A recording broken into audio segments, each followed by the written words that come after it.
Tá.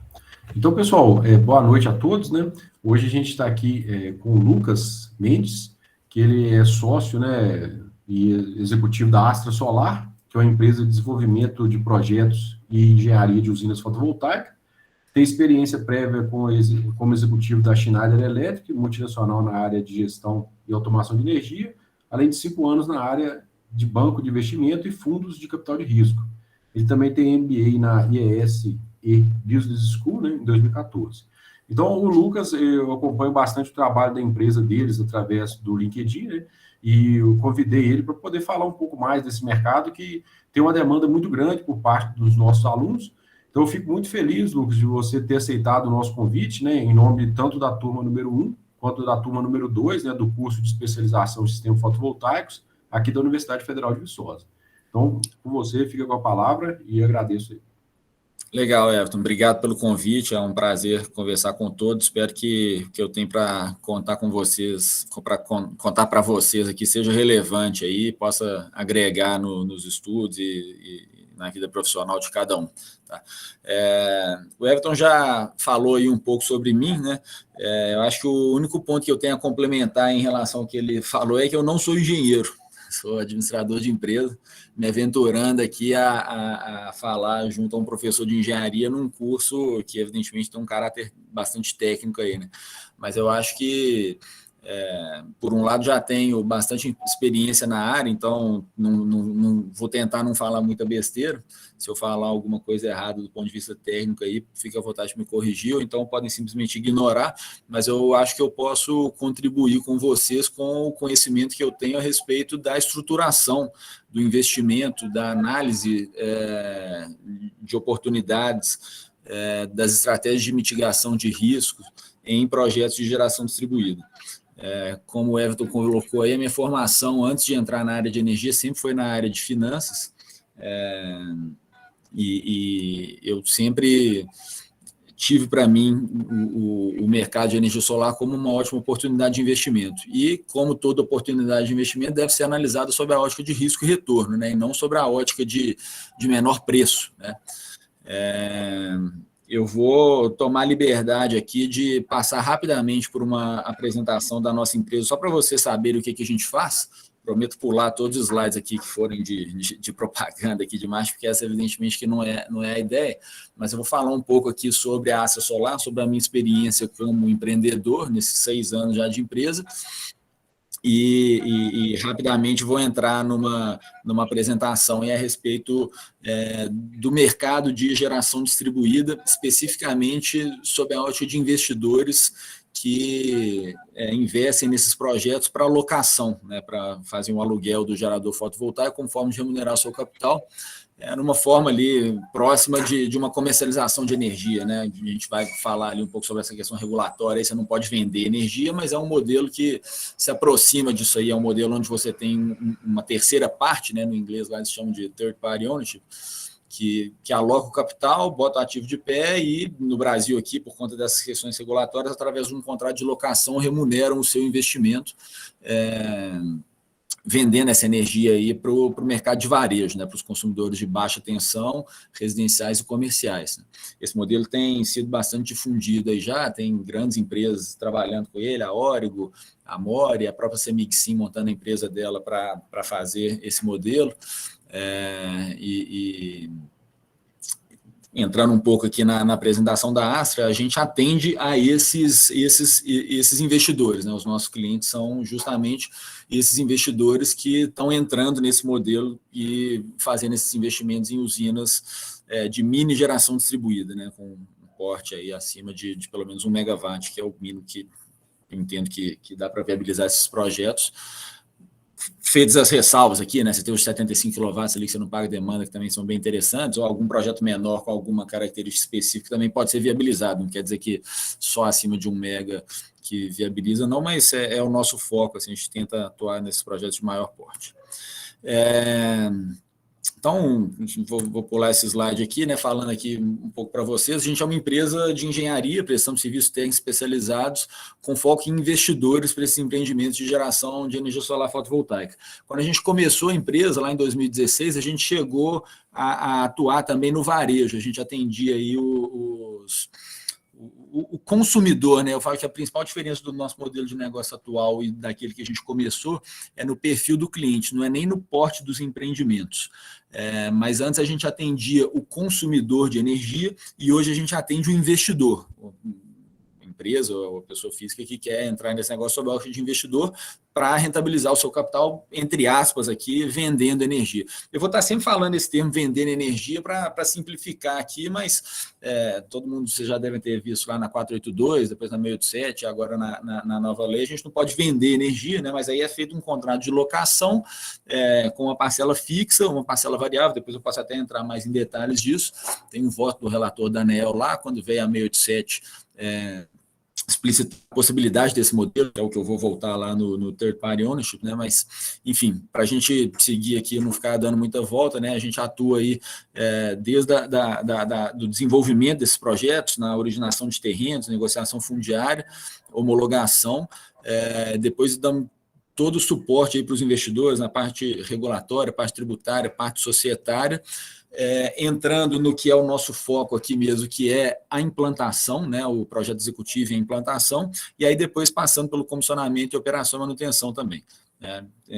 Temos muito respeito pelo dinheiro dos nossos investidores, aí, temos muito cuidado com as estimativas que a gente apresenta, porque mercado de energia, a planilha aceita qualquer coisa, né? Então, a gente tem um compromisso muito forte aí com o resultado, buscando ser muito assertivos aí nas nossas estimativas de produtividade, performance rate das nossas usinas, definição de quais bases solarimétricas a gente considera nos nossos fluxos de caixa.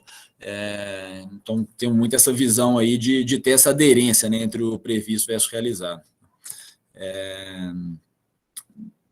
Um pouco aqui do que a gente faz, né? Análise econômica, consultoria, engenharia, projeto executivo. Acho que posso passar por esse aqui, porque eu acho que já falei tudo isso, né?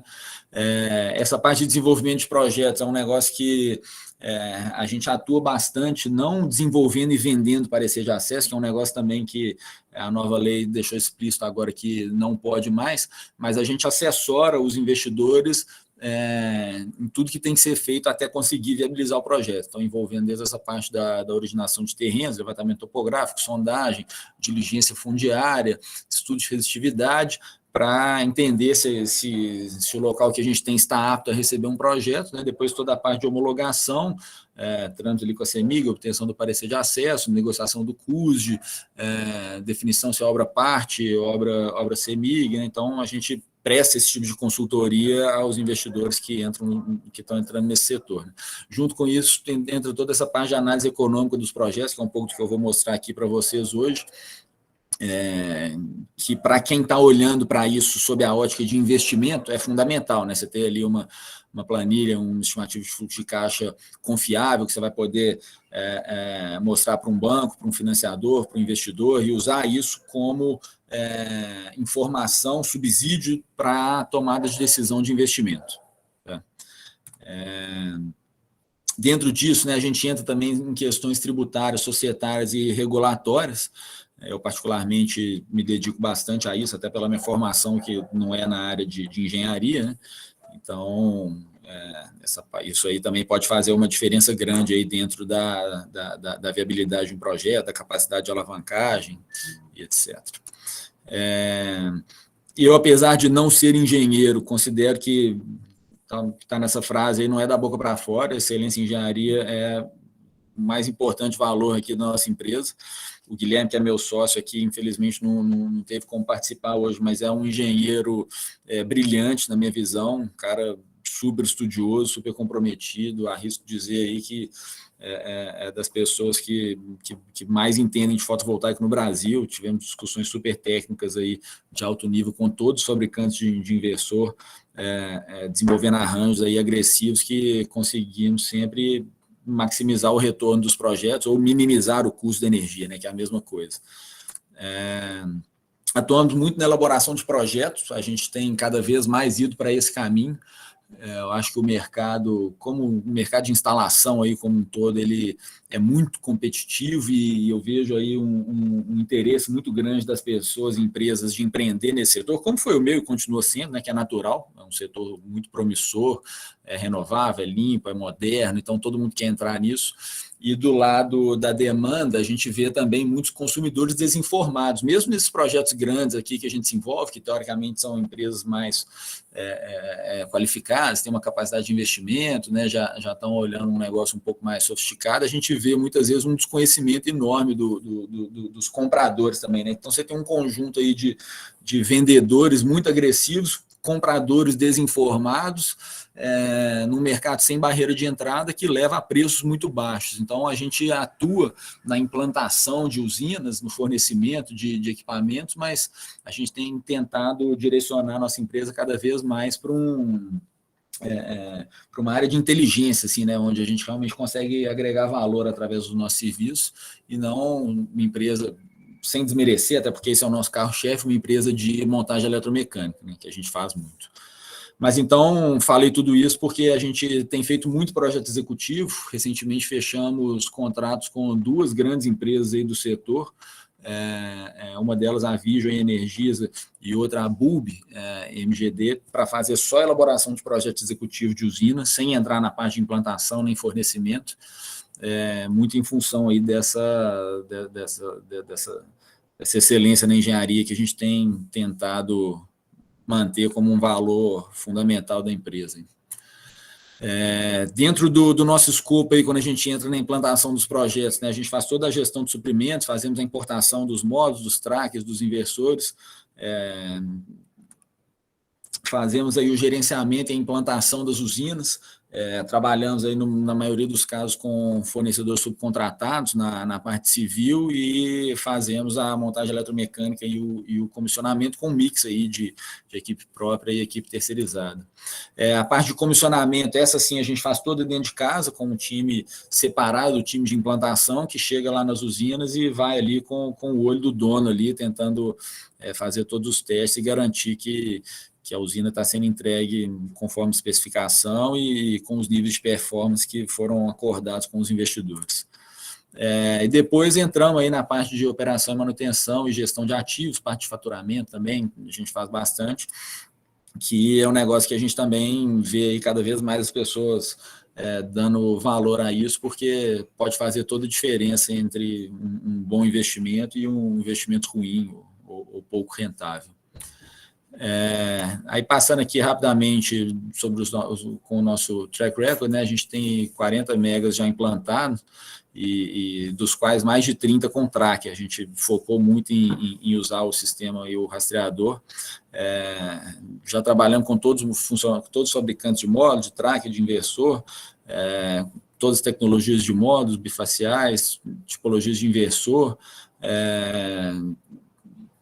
procedimentos construtivos, né, cravação, micropilote, e temos mais de 180 megawatts desenvolvidos aí dentro da área de concessão da CEMIG, naquele modelo que eu estava comentando com vocês, em parceria com algumas dessas empresas, que a gente vai assessorando eles até a etapa de implantação. Essa aqui é uma usina da Lyon Keto, lá no Tocantins, uma usina de 7,2 megawatts com tracker Schletter, a gente entregou no ano passado. Essa daqui é uma usina de 1,5 megawatts, 1 mega de inversor, com tracker Schletter também, Capitão Enéas. Essa daqui é a usina Marambaia, fica em Pirapora. Essa foto aqui, lá no fundo, vocês veem aquele complexo Pirapora, que tem mais de 400 megawatts. Né? A nossa obra, um dia ainda tem a ambição de fazer algo desse tamanho, mas a nossa obra é só essa parte aqui, uma usina de 5 megas, das poucas que foram viabilizadas aí na CEMIG, antes dela limitar as conexões em média tensão aos 2,5 megawatts, que é o tamanho máximo que todo mundo tem feito de usina hoje. Né? Essa daqui é uma de 2,5 megawatts, fica em Francisco Sá, os inversores de SMA. Essa é uma obra em implantação no município de Itaobim, uma obra com um desafio civil enorme por conta das características do terreno, bastante ondulado e com bastante rocha no solo. onde a gente teve que fazer um trabalho importante de nivelamento aí, em função do comprimento das mesas do tracker que foi utilizado nesse caso.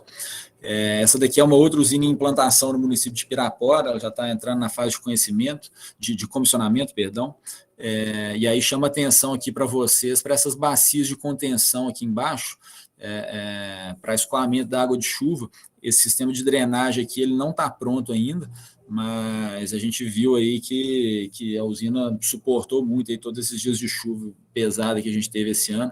Comparando com outras usinas lá da região, a gente viu muita usina alagada, e essa usina aí e as outras que a gente está trabalhando, felizmente, não tiveram problema, porque a gente realmente dá muito valor a essa parte de projeto, de fazer as coisas conforme a memória de cálculo, não fazer gambiarra, que tem muito por aí, e se a gente quer ter qualidade mesmo e satisfação dos nossos clientes, a gente tem que entregar produto de qualidade. Então, essa foto eu acho bacana para a gente ver essa questão da drenagem aí, que é muito pouco considerada aí em investimentos em energia fotovoltaica, e pode fazer toda a diferença na rentabilidade de um projeto.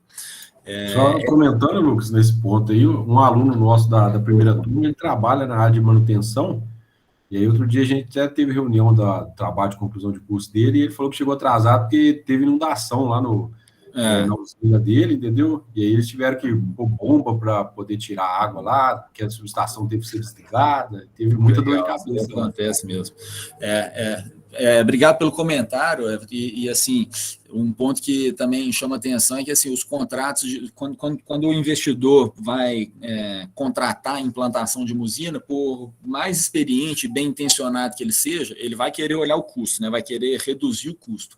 Mas o que a gente vê é que assim, é lógico que esse tem que ser um objetivo de todos, mas economizar em tudo que vai facilitar a operação da usina é burrice, porque você ter facilidade na operação, você ter um sistema SCADA funcionando bem, você ter um sistema de escoamento que funcione, você ter um sistema de alarmes, de câmeras funcionando, isso reduz muito o custo operacional da usina, sabe? Você poder operar a usina remotamente, você ter lá uma sala de controle onde você consegue visualizar tudo, isso faz muita diferença, só que custa caro, né? Então, o mercado é muito complicado nesse sentido, porque se você coloca todas essas funcionalidades no seu preço, você fica fora. É impressionante isso, é muito difícil mesmo, assim. Então, esses contratos eles têm que ser muito bem negociados, assim, e a gente preza muito por parcerias aí, onde os nossos clientes valorizam o que a gente está trazendo, porque a gente vê aí uma briga feroz por preço nesse mercado, e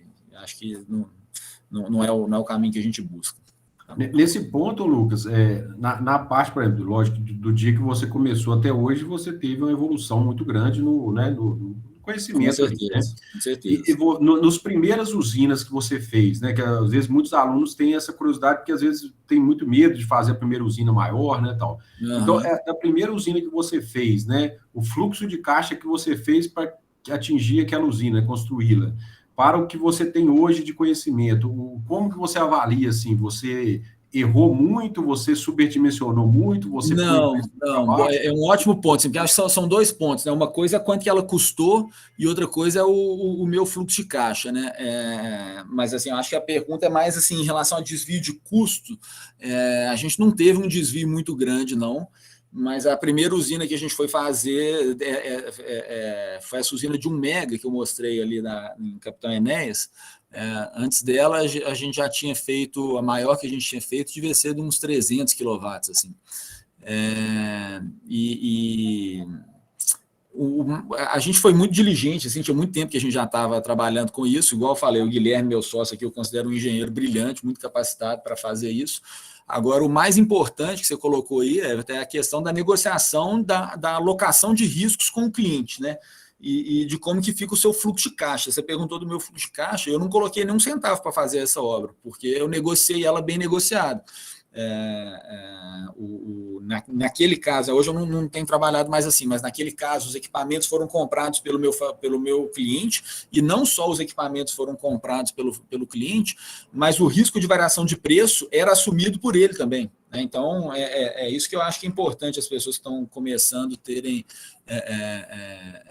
noção dessa possibilidade, que às vezes você pode entrar num contrato grande, né, um cliente que confia em você, que acredita que você vai entregar um produto de qualidade, que você vai ser honesto ali com ele, você pode tentar fazer um contrato mais próximo de uma prestação de serviço e menos característica de uma venda de uma usina fotovoltaica, que uma usina de 1,5 MW daquela ali é uma usina de 5, 6 milhões de reais. Né? Então, se errar aí qualquer desvio dentro de um projeto de 6 milhões de reais, quebra muitas empresas, inclusive a minha aqui. Né? Então, tem que tomar muito cuidado com isso, mas é possível negociar de forma que você aloque alguns riscos do negócio ao cliente e não ao prestador de serviço. Em contrapartida, evidentemente, há um ganho menor, né? Volta àquela questão da minha formação em finanças aí, que assim, é risco e retorno. Se você quer ganhar muito, você tem que correr muito risco. Eu, particularmente, prefiro ganhar pouco e correr menos risco. Foi o que eu fiz lá naqueles primeiros projetos. Nesse ponto também, Lucas, você comentou que, até juntar com a pergunta que o Douglas fez no chat aqui, você comentou que no começo... Passando aí, que eu estou só com uma tela aqui, eu estou vendo a minha apresentação aqui. Você comentou que no começo vocês entraram no mercado também de varejo, né? E, então, assim, primeiro a pergunta eu vou fazer a do Douglas, né? Que ele falou o seguinte: para atuar no varejo, tem que ter autorização do CCEE? Não, CCE, imagino que seja a Câmara de Comercialização de Energia Elétrica, né?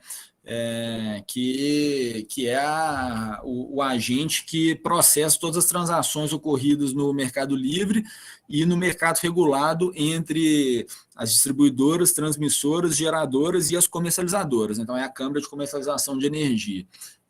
Na geração distribuída, as usinas são conectadas à rede de distribuição, então a gente só interage, na verdade, com a distribuidora e somos regulados pela ANEEL e também pelas normas da própria distribuidora. Né? E nesses modelos de investimento para alocação de usinas, como esses daqui, a gente não vende essa energia, né? A gente sempre aluga o gerador, mais uma vez, né? Para consumidores da distribuidora. Então, a gente não passa pela CCE. Tá? Era essa a pergunta aí do Douglas? Ô, Douglas, se estiver satisfeito aí, se quiser abrir o microfone também, fica à vontade aí, Douglas. Ele falou, agradeceu aí. Tá. Então, tudo bem. Beleza. Obrigado pelas perguntas aí. Vão falando aí, senão corro o risco de ficar falando besteira aqui, que não tiver interessante aí, vocês me falam. Essa aqui é uma última usina que eu queria mostrar, também está em implantação. Essa usina fica no município de São João da Ponte, cerca de 150 quilômetros ao norte de Montes Claros. Ela está em etapa de implantação, fica na fazenda Cara Preta, não sei se vocês conhecem, essa é uma carne bastante saborosa, uma carne nobre aí, e é uma usina com quase 4 megas de potência que vai, diferente das outras que eu mostrei para vocês, essa usina vai suprir energia somente para a fazenda, ela não vai, o consumo deles lá é tão grande que eles vão absorver esses 4 megas aí dentro da própria fazenda deles. Bom, deixa eu passar aqui para a próxima parte agora da apresentação, né? Isso aqui é só para contextualizar aqui, né, todo mundo já conhece aí a parte regulatória, da Resolução 482, depois vai a 687, agora a Lei 3.400, né, mas o ponto principal aqui que essa regulação traz é esse modelo de compensação conhecido como net metering, né, uma medição líquida. Principal ponto desse modelo é que ele é a regra criada para valorar a energia que é injetada na rede. Então, no net metering, nesse sistema de compensação, cada quilowatt-hora que você injeta na rede serve para compensar 1 kWh que você consumiu. É diferente do modelo do feed-in tariff, ou da tarifa de injeção, que foi adotado em países como Alemanha, Japão, para estimular o mercado lá nos anos 2000, onde cada quilowatt-hora que você injeta na rede te gerava um preço em reais, ou em dólar, ou em euro, lá que o gerador recebia. Eu até gosto mais do net metering, que foi adotado no Brasil, porque ele evita essa discussão de quanto que o gerador deveria ser remunerado. Em essência, ele é remunerado pela energia que ele está injetando na rede. Daqui a pouco a gente pode entrar no detalhe aí de toda essa revisão, do que é taxar o sol, que eles inventaram aí, né? Mas assim, o net metering conceitualmente é isso, né? Esse sistema de compensação que permite aos consumidores injetar energia na rede e, nos momentos em que eles não estão consumindo energia, aproveitar esse crédito para fechar o seu consumo dentro de um ciclo de faturamento, né? E a regulação do Brasil ela foi muito ousada, né, e criou esse net metering virtual que existe aqui, né, em todos esses outros países que saíram na frente na geração distribuída. O net metering ele é local, não existem essas figuras, na maioria dos casos, né, do alto consumo remoto, ou mesmo da geração compartilhada. Você até tem uns modelos que são chamados de community solar, que são usinas solares da comunidade ali, que é um conceito mais parecido com esse, mas o grosso mesmo, que puxou o mercado lá da Alemanha e do Japão nos anos 2000, foi esse modelo do feed-in tariff, muito diferente do nosso. Tá?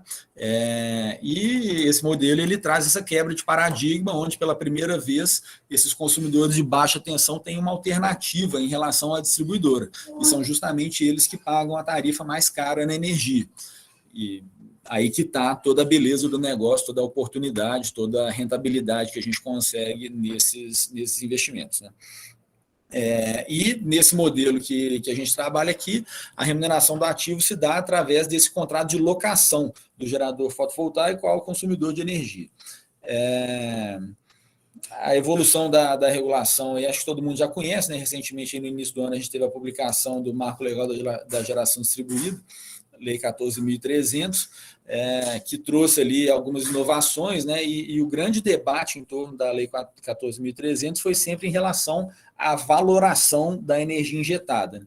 Entra aquela discussão toda que inventaram aí de taxar o sol, mas na verdade não tem nada de taxar o sol. Isso foi um argumento aí que usaram aí e pegou muito bem e gerou muito barulho aí nas redes sociais, etc., para persuadir o governo a votar um modelo que seja favorável ao setor, e é claro que eu fico feliz com que isso tenha acontecido, mas ao mesmo tempo reconhecendo que esse modelo ele implica em um subsídio, que o sistema atual de compensação ele é subsidiado não em função diretamente desse sistema de compensação do net metering, mas sim em função da estrutura da tarifa de baixa tensão, que é a tarifa monômia. Ela engloba dentro de um valor por quilowatt-hora o custo do fio e o custo da energia.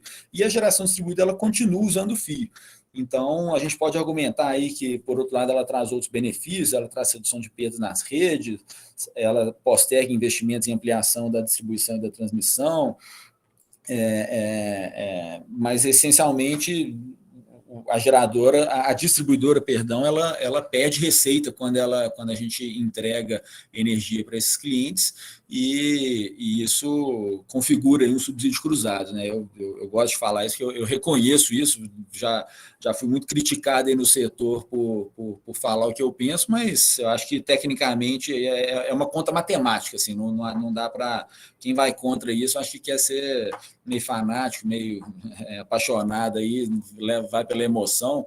O setor, eu acho que ele merece estímulos, ele merece ser incentivado em função da questão ambiental, em função dos empregos que gera, mas a gente tem que fazer de forma técnica, né? Não na emoção.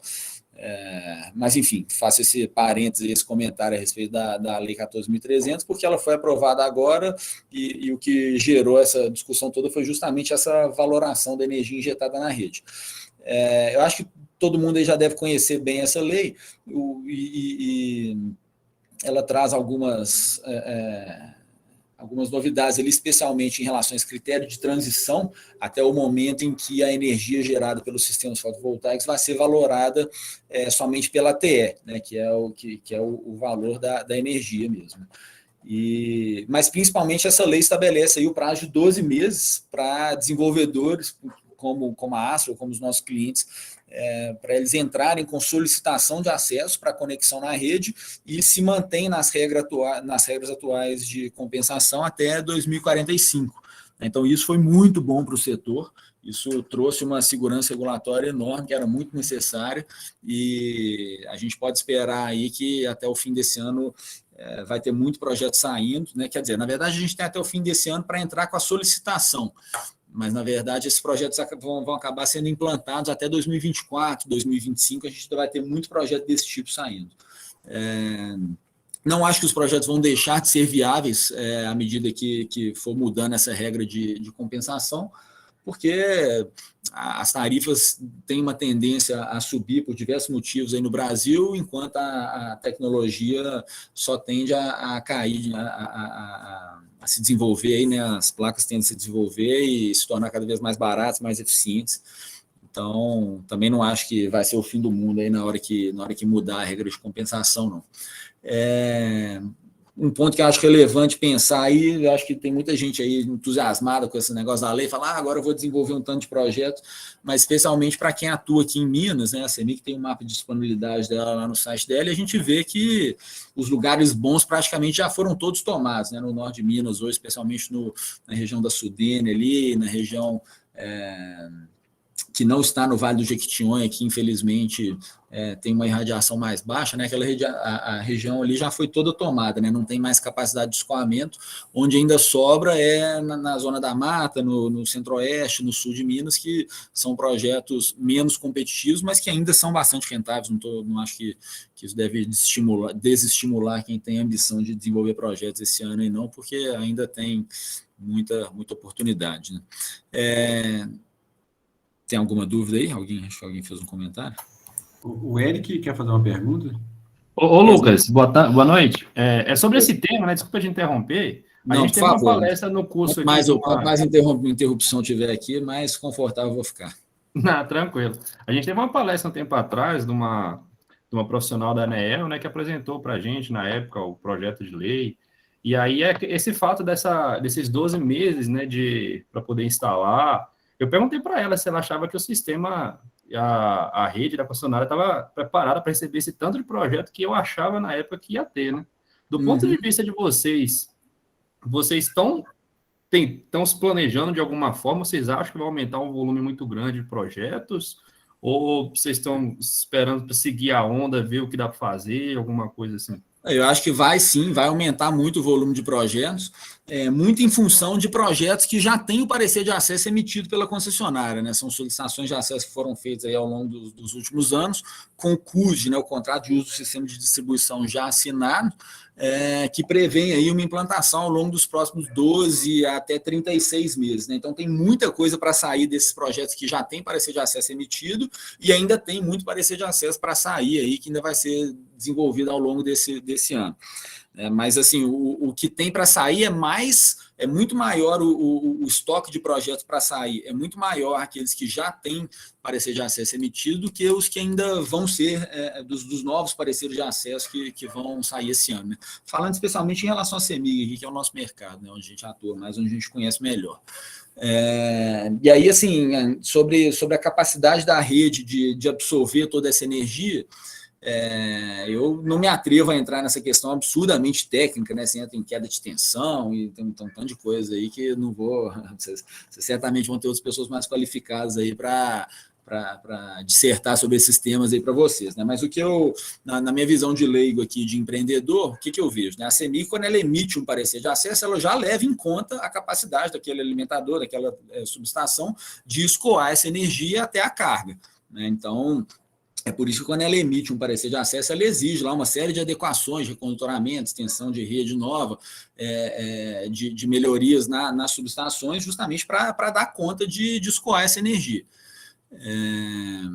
E um outro ponto também é que, por maior que seja esse projeto, e realmente está saindo muita coisa e vai aumentar muito, vocês vão ver aí daqui a 2 anos, lembra de mim do que eu estou falando, vocês vão voar de avião aí em cima de Minas Gerais, aí vocês vão começar a ver muito mais esse tipo de fazenda do que vocês veem hoje, porque tem muito projeto para sair, mas isso ainda é ínfimo perto do consumo, né, perto do mercado consumidor.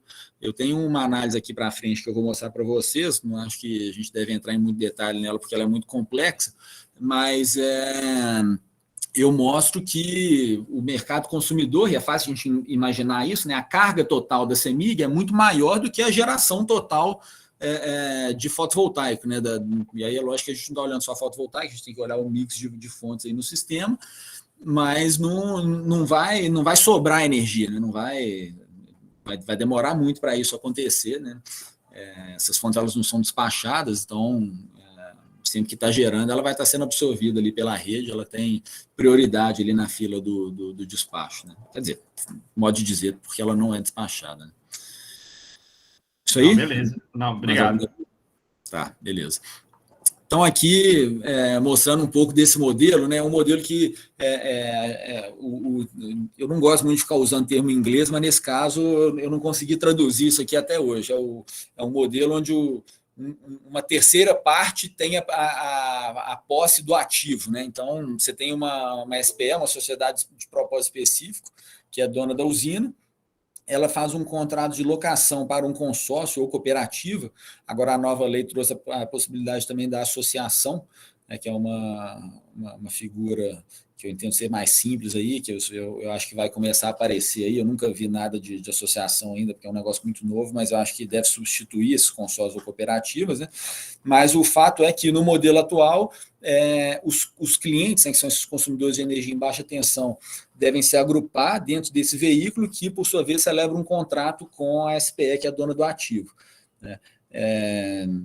A cooperativa ela pode ter tanto pessoa física como pessoa jurídica, como cooperados, e o consórcio só pode ter pessoa jurídica.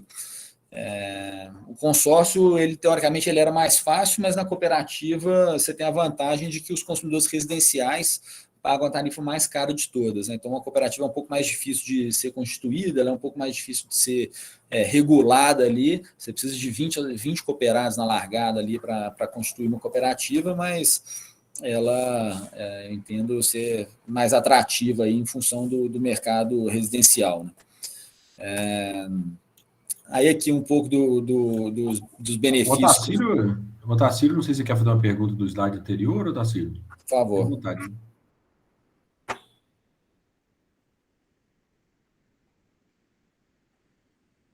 Pode falar, Otacílio. Opa, tá ouvindo agora? Agora eu estou. Boa noite. Boa noite. É o que você falou, um pouquinho para trás, é que você falou da cobrança cruzada. Eu só queria entender melhor isso aí, que eu não entendi muito bem. Em relação ao concessionário, quando ela está vendendo energia com o cliente, não. Tá. Foi bem isso. Vou tentar explicar isso aqui para você. Esse é um tema complexo e eu peço até desculpas que eu tenho. Se eu buscasse aqui, eu podia até achar, mas não acho que vai ser oportuno aí tomar o tempo com os seus buscando isso. Eu posso até mandar depois a minha explicação, mas eu vou tentar explicar aqui de forma simples aqui e, por favor, vai me interrompendo aqui ao longo da minha explicação para eu ter certeza que eu estou sendo claro, tá, Otacílio? Mas beleza. O ponto central, qual que é? Né? Sempre que a gente está consumindo energia na nossa casa aqui, a gente está remunerando por um produto e por um serviço. O produto é a energia, certo? E o serviço é o fio, é o transporte. Então, a estrutura tarifária dos consumidores de baixa tensão, que é essa tarifa monômia, ela cobra por fio e energia embutidos num único valor por quilowatt-hora. A tarifa binômia, que é a tarifa da média tensão dos consumidores maiores, ela cobra separado o transporte da energia, por isso que lá você paga a demanda contratada, é um valor fixo, onde você está remunerando a estrutura da distribuidora para levar essa energia até você quando você precisa. Então, a demanda contratada, estou simplificando aqui, tá, gente? Se tiver alguém que entende muito isso aí, é muito mais detalhado do que eu estou falando, mas, essencialmente, a demanda contratada ela vai remunerar ali o poste, o fio, o transformador, toda a infraestrutura de distribuição da distribuidora, enquanto a energia ela é simplesmente repassada pela distribuidora. A distribuidora não tem margem na venda de energia, mas ela é como se ela fosse mandatada pelo conjunto de consumidores cativos para comprar essa energia junto aos geradores no mercado, através desses leilões regulados da ANEEL. Tá? Mas onde a distribuidora ganha dinheiro mesmo é provendo essa infraestrutura para o transporte da energia, ela não é remunerada na venda da energia. E aí, quando você junta esse desenho, essa estrutura tarifária, com esse modelo do net metering, o que acontece? Quando eu monto a minha usina lá, igual aquelas que eu estava mostrando na foto, e dou destinação dos créditos que eu gerei para compensar o consumo de consumidores de baixa tensão, faturados pela tarifa monômia, esses consumidores, eles deixam de pagar pela energia que eles estão consumindo, que está certo, e realmente deveriam estar deixando de pagar, mas eles também estão deixando de pagar por essa estrutura de transporte. Então, a concessionária ela perde receita sob essa ótica e ela continua tendo que remunerar a mesma estrutura dela. E aí o que acontece é que ela vai ter uma base de rateio menores, ela vai ter que ratear esse custo que ela já existe com um universo de consumidores menores e isso acaba ocasionando que a conta de luz dos consumidores que não tem geração distribuída, que ela fique mais cara. Tá? Por outro lado, o pessoal do solar, e eu me incluo aqui, eu argumento que, tudo bem, existe essa situação e ela de fato gera um impacto econômico, só que por outro lado, a geração distribuída ela também proporciona outros benefícios que favorecem a distribuidora, por exemplo, a redução de perdas ou a postergação do investimento. Então, o que as pessoas sérias devem ter buscado nesse projeto aí de valoração da energia, da revisão da 482, do taxar o sol lá, seria um encontro de contas entre os benefícios e os custos que a geração distribuída traz para o sistema. Só que essa é uma conta dificílima de ser feita, que no mundo inteiro existem divergências aí sobre isso. Tá? Mas essencialmente é por isso, é porque esse modelo de tarifa monômia combinado com esse sistema de compensação do net metering, ele acaba gerando esse subsídio cruzado aí dos consumidores que não têm geração distribuída, subsidiando aqueles que têm. Tá? Ok, beleza. Eu falando isso, eu não posso nem sair na rua aí agora, vocês não falam no LinkedIn nem nada que eu estou falando isso para vocês, não, que o pessoal do solar quer me matar. Tá, mas eu reconheço, assim, eu vejo dessa forma. Se alguém tiver uma opinião divergente e quiser discutir, eu tô aberto a escutar aí, mas acho que é matemática isso, não tem muito como fugir disso. Eu tenho que quem fala a verdade merece castigo. Valeu. Então tá, beleza. Então aí aqui mostrando aqui como é que funciona esse modelo aqui do third party ownership, né, dessa terceira empresa dono do ativo, né? Expliquei sobre os consumidores, né, agrupados aí dentro do consórcio da cooperativa. Aí aqui, né, para o cliente, né, esse negócio é lindo, porque o cliente tem uma economia imediata, ele não faz nenhum investimento, ele não faz obra, né? A energia física continua sendo entregue pela distribuidora, ele consegue, dependendo da característica do contrato, ele travar os custos dele, porque tem alguns contratos que são pela tarifa da distribuidora. Ele vai estar contribuindo aí para o meio ambiente, geram todos esses ganhos de imagem aí que têm sido buscados por todas as empresas, né? Mas o benefício mesmo ele é econômico, né? No final das contas, as pessoas buscam esse modelo aí em função da economia que vão ter. Aí eu vou falar uma coisa aqui que vai contra o interesse dos meus clientes, mas eu acho importante falar que esse gráfico aqui, esse slide aqui, eu estou descrevendo aqui a conta de luz do cliente quando ele contrata energia através desses contratos. Eu peço até desculpa, tem um errinho aí, eu coloquei aqui no slide aqui, distribuidor e Vision era o nome do meu cliente aqui, mas resumindo aqui, né, um cliente que pagaria, por exemplo, R$1.000 por mês de conta de luz, ele vai passar a pagar R$100 para a distribuidora e vai pagar esses R$700 aqui para a Vision, aqui no caso, né, para o gerador, lá para a SPE. Esse modelo ele é muito interessante para aquelas pessoas ou empresas que não têm condições de fazer o próprio investimento. Por isso que eu estou falando que isso vai contra o interesse dos meus clientes, porque, na verdade, se você tem condição de colocar na sua casa, na sua empresa, na sua fazenda, você fazer o próprio investimento para gerar a sua própria conta de luz é mais vantajoso economicamente do que você entrar num contrato dessa natureza aqui. Isso aqui é interessante para quem não tem imóvel próprio, por exemplo, ou para quem não tem área de telhado com condição favorável, para quem mora em apartamento, ou para quem não tem dinheiro também, né? Porque é um investimento que, embora rentável, é muito intensivo em capital. É um projeto aí de pequeno porte e começa aí uns 20, 30 mil, que, é grana, né? E aí nem todo mundo, infelizmente, tem condições de fazer isso. E aí, para quem não está interessado ou disposto ali a fazer um investimento desse, pode ir para um modelo desse. Os contratos hoje na geração distribuída eles são super flexíveis para o cliente, então ele pode entrar e sair a qualquer momento. normalmente não tem fidelização, não tem nenhuma carência, não tem multa na rescisão. Então, é um negócio que eu acho que o consumidor só tem a ganhar, né? Outro dia eu estava até discutindo com um cliente meu que está montando aí uma empresa para fazer a parte comercial ali, da comercialização dessa energia, e a gente estava brincando, falou, pô, desconto você não tem que vender, não, né? Desconto você dá. Se você está vendendo um produto ali, uma caneta custa R$1, e você tem uma outra caneta que é idêntica a ela e custa 80 centavos, todo mundo deve comprar essa de 80 centavos. É isso que tende a acontecer aqui. Mas não acontece, não é fácil isso, e aí, dentro aqui da minha proposta aqui de estar falando sobre os riscos desse tipo de investimento, essa locação / comercialização ela é muito difícil, porque o cliente muitas vezes não entende, ele fica desconfiado, pô, eu tenho que entrar num consórcio, quem vai estar nesse consórcio comigo? Existe solidariedade entre os consorciados? Não existe. O que vai acontecer se acabar a luz aqui? O que a CEMIG vai fazer comigo, né? Então, embora economicamente seja uma decisão óbvia, ainda existem várias barreiras a serem quebradas ali até o cliente decidir entrar num contrato desses de locação e passar a se beneficiar dessa energia para reduzir os gastos dele. Tem mais pergunta aí? Acho que quando alguém está fazendo pergunta, eu estou escutando um barulhinho aqui. É isso aí, boa noite, Leonardo aqui falando. É uma curiosidade, uma dúvida, que eu acho que talvez seja também de quem está fornecendo, né? Você falou que para a cooperativa tem que ter pelo menos 20 pessoas, né? Isso. E tem essa flexibilidade do cara entrar e sair.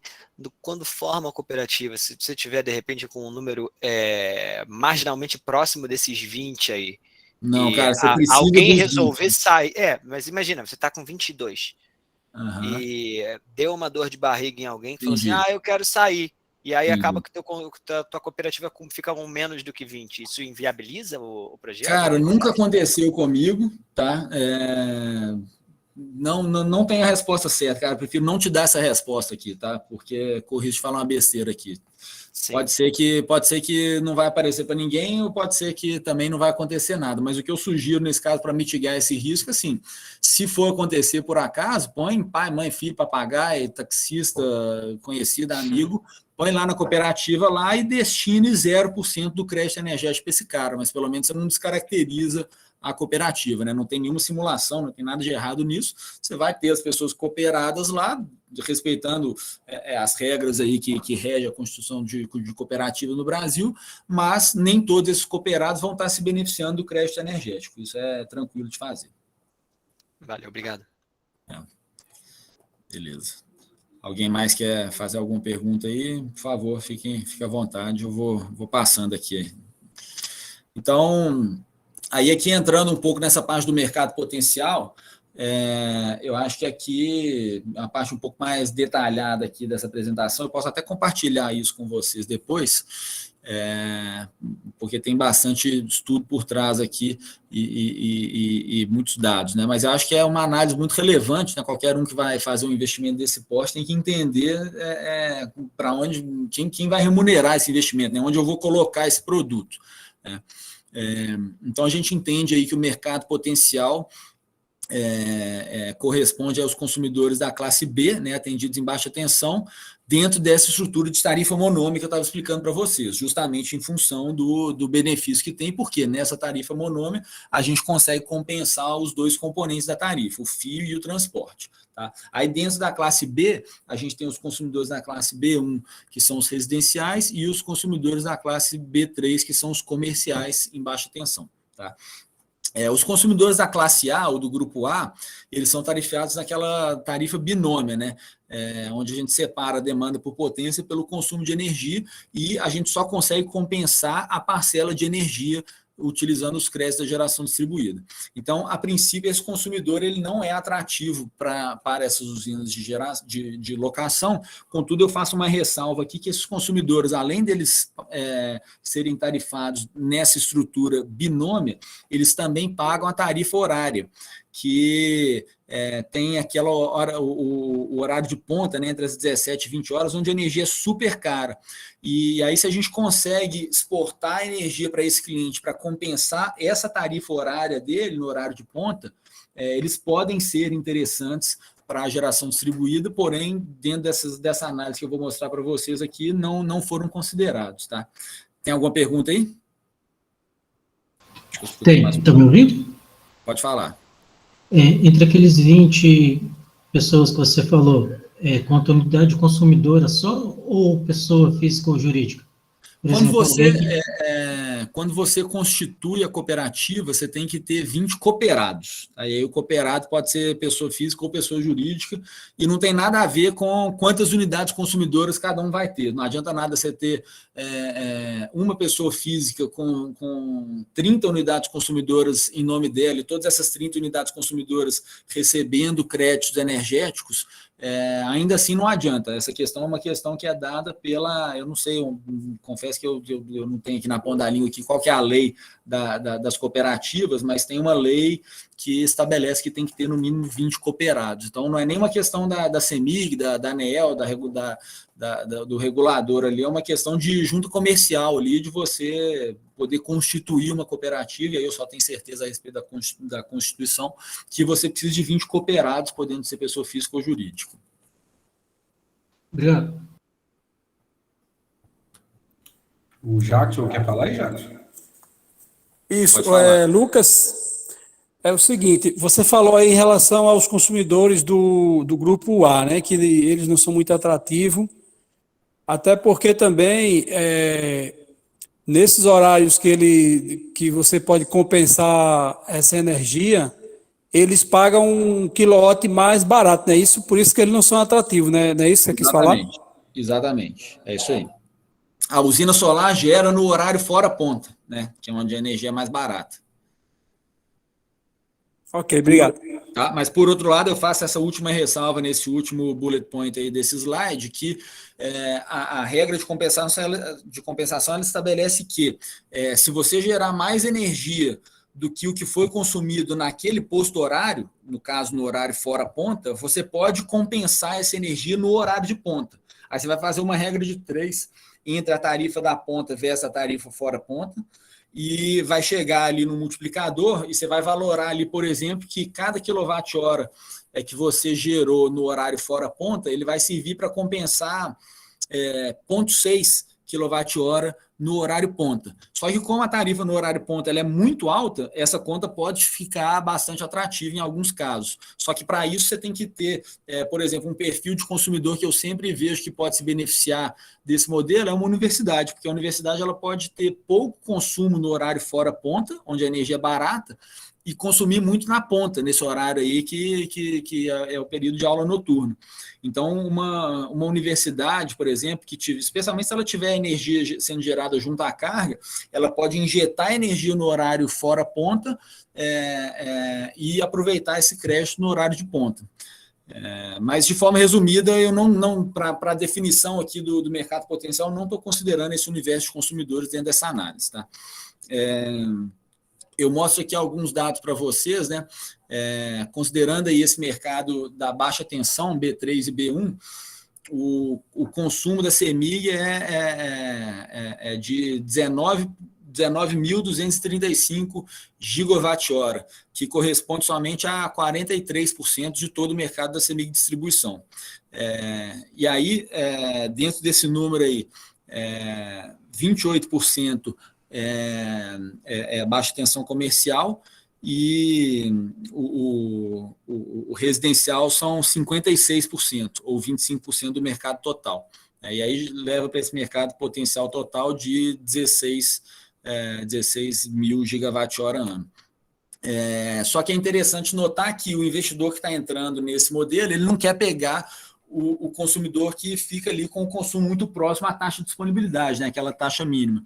Eu não expliquei esse ponto aqui, entendo que o grupo já tem bastante conhecimento a respeito do tema, mas você não consegue compensar a taxa de disponibilidade. Então, um cara que tem a conta ali de 150, 200 kWh, ele não é atrativo. Então, para determinar aquele, não o mercado potencial, né, mas o mercado que é de fato atrativo para esse investimento, a gente tem que pegar dentro dessa curva aí aqueles consumidores com maior consumo. Aí, no caso do mercado de pessoa jurídica aqui, a gente coloca aí uma linha de corte de consumidores com consumo superior a 300 kWh mês, que corresponde aí a 7,4% da carga total da CEMIG, ou 46% do mercado B3. São mais ou menos aí umas 200 mil empresas dentro de Minas Gerais. Então, destrinchando aí esse número, né, a gente parte aí do mercado potencial de 44.600 gigawatt-hora, sendo que o que a gente quer atender mesmo são só 3.000 gigawatt-hora, tá vendo aqui? Então, por isso que eu falo que, assim, volta aquela pergunta lá do início de se as redes vão ser capazes de absorver toda essa energia, né? Então, assim, a gente está falando aí num volume enorme de projetos, um tanto de gente, empresa entrando, investindo nisso, mas a gente ainda vê aí que, mesmo pegando só o filé ali, só os grandes consumidores, a gente ainda vai pegar um mercado muito pequeno em comparação com o todo. Tá? E aí, na pessoa física aqui, fazendo aquela mesma análise, né, no caso das pessoas físicas aqui, o gráfico é um pouco diferente, porque a maioria dos consumidores está nessa faixa aí de 100 a 300 kWh. Mas o interessante mesmo é sempre pegar os que estão acima de 300 kWh. No caso das empresas, a maioria já tem esse consumo maior, mas no caso de pessoa física, não. Então, quando a gente olha aí, a gente está falando de mais ou menos 278 mil residências que tem esse consumo anual de 1.500 gigawatt-hora. Então, somando lá o mercado potencial foco de pessoa física e de pessoa jurídica, eu entendo que a gente está falando aí de próximo de 5.000 gigawatt-hora ano, mercado potencial para esse tipo de usina. Aí, quando faz aquela mesma análise para pessoa física, a gente está falando aí de somente 3,5% do mercado total da CEMIG. E aí é importante olhar para a oferta também, né? Até então eu estava mostrando para vocês o lado da demanda, né? Do lado da oferta, hoje a gente tem aí mais ou menos 1 giga instalado em geração distribuída, dentro de Minas Gerais. Eu peço até desculpa aqui, esse número está um pouco defasado, esse número hoje já é consideravelmente maior, acho que já deve estar... em total, aí a gente já tem 2 gigas em Minas, mas aqui eu estou olhando só para as usinas destinadas à locação, a esse modelo de geração compartilhada por locação para cooperativas ou consórcios, né? Então, eu estimo aí que hoje deve ter né, uns 260 megawatts aí já conectados para esse modelo. Considerando aí que uma usina de 5 megas gera, em média, aí esses 12.500 megawatt-hora por ano, né, a gente precisaria de uma oferta brutal aí que eu não vejo como acontecer, né? Só para a gente chegar nesse mercado foco que eu levantei ali para vocês, que seria ali entre 4 a 5 mil gigawatt-hora ano, a gente precisaria de mais 1,67 gigawatts de potência instalada, que seria equivalente a multiplicar por 6 a oferta atual, né, chegando a um volume de quase 2 gigawatts. Então, eu acho que por mais que venham a sair muitos projetos aí, nesse modelo de locação para geração compartilhada, ainda assim a demanda sempre vai ser muito maior do que a oferta. Tá? Aqui estou só colocando aqui que a conclusão aqui, né, considerando aí as estimativas da própria Bessolar e da BGD para o crescimento desse mercado, eu estimo aí que a gente vai chegar a uma saturação de 52% dentro daquele mercado foco, tá? Dentro daquele mercado ali no jargão aqui do filé ali, daqueles consumidores maiores com a conta acima de 300 kWh. Entendo que daqui a 3, 4 anos, metade desse mercado vai ser atendido por usinas de geração distribuída. Não é pouco, né? É muita coisa. Tá? Aí, só para concluir aqui, eu trago algumas informações aqui a respeito de um projeto típico. Aproveito aí a transição para perguntar se alguém tem mais alguma pergunta, né? Acho que a gente já está chegando próximo aí do final, né? O Everton tinha mandado o convite aqui até às 9. Não sei como é que vocês estão aí, tem pouca coisa a mais aqui para passar. Geralmente já chegou aqui até às 10, às vezes chega às 10, mas assim... Tá. Eu vi um estudo parecido com o que você está falando aí, não relacionado ao fotovoltaico, mas com energia eólica. O cara fez a conta, né? Tipo assim, se substituísse, né, a geração necessária por energia eólica, o tanto que precisava de ser substituído por ano, né?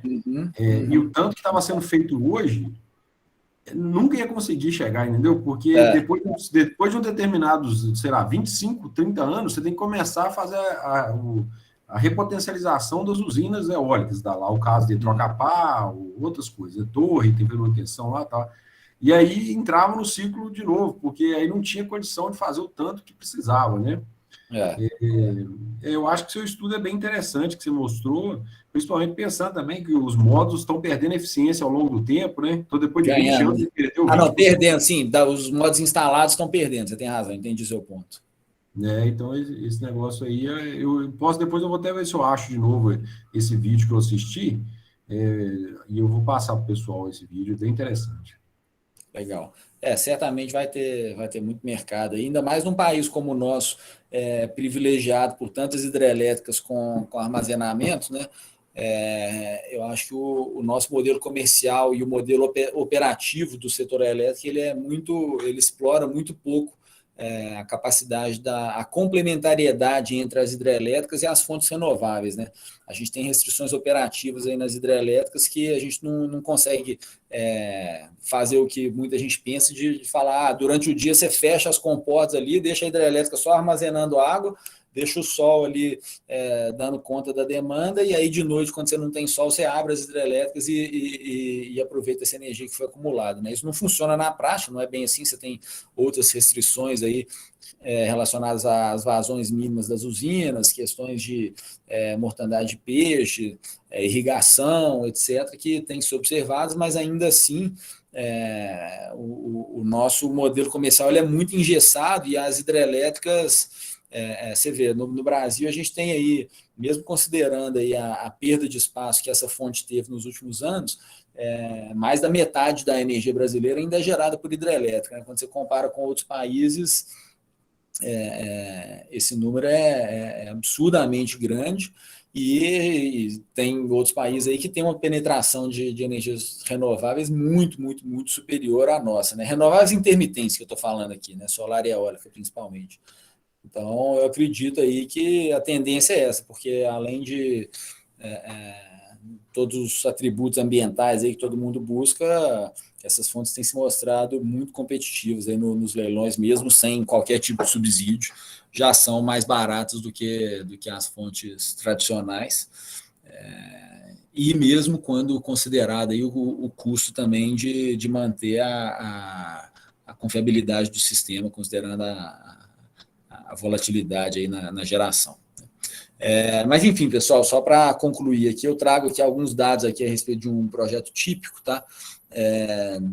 Esse é um projeto aqui excelente, na verdade eu coloquei aqui como um projeto típico, mas agora que eu estou vendo aqui, esse é um dos projetos com melhor irradiação que eu já vi aqui no município de São Francisco, lá em Minas Gerais. É um projeto de 5 mega, dividido em medições de 1 mega, tá? Tem uma área para implantação lá de 20 hectares, com overload aí, trabalhando com 6,8 megawatt pico para 5 megawatt de inversor, e dentro das nossas simulações aí conseguimos um fator de capacidade, considerando a potência de inversores, né, de 33,5%.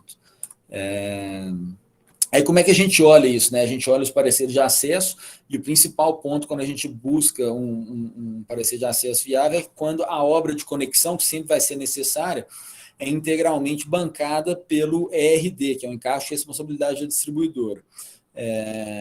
E isso significa que as receitas que a CEMIG vai ter com a instalação dessa usina, porque eu estava falando lá aquela questão do subsídio cruzado e tal, mas a usina lá onde ela vai ser instalada, ela vai pagar a demanda contratada. E é um valor caro, assim, uma usina de 5 mega, igual essa aqui, ela paga aí uns 70 mil por mês de demanda contratada. Então, a CEMIG ela faz um cálculo aí de quanto que ela vai estar recebendo ao longo da vida aí desse contrato, e isso significa que ela tem um interesse em ir lá e fazer essa obra para te conectar no sistema dela. E quando a obra tem um custo baixo, o custo da obra cabe dentro desse encargo de responsabilidade da distribuidora, de forma que não tem participação financeira do cliente, tá? A gente tem sempre a opção de optar por executar as obras com a própria CEMIG ou através de uma empreiteira credenciada através do PART, que é o Programa de Ampliação da Rede por Terceiros. Normalmente, quando você faz com o PART, custa um pouquinho mais caro, mas você tem mais ingerência ali sobre a obra, você consegue antecipar os prazos, tem aí os prós e contras, depende muito de cada projeto, a complexidade, do que vai ter que negociar de servidão, etc. E aí, normalmente, você sempre vai ter que fazer um pouco de recondutoramento, que significa substituir um cabo existente por um cabo de maior seção ou que atenda a algum outro requisito de projeto, né? E sempre tem que instalar religador, né? Acima de 300 kW, você tem que fazer ali os ajustes na subestação e a instalação do religador. Tá? Nesse caso aqui, a gente está considerando aqui um projeto básico usando bifacial monocristalino da Trina 590, o inversor SMA de 150, o tracker da STI e cabine de medição individual de 5 MW, com 5 baias, né? Isso aqui é um layout básico aqui do projeto, né? As estimativas de produtividade, a gente usa sempre o PVSys, versão licenciada, mas mais importante aí do que usar o PVSys são quais premissas a gente adota aí na simulação, né? E o PVSys é igual quase que uma planilha de Excel mais sofisticada ali, com uma simulação de Monte Carlo ali por trás, que vai simulando ali as probabilidades, fazendo as interações entre os inputs, tanto de premissas como de base de dados solarimétrica, de temperatura, etc., e ele gera uma distribuição de probabilidade, né, que é aí o P50, P90 e P95.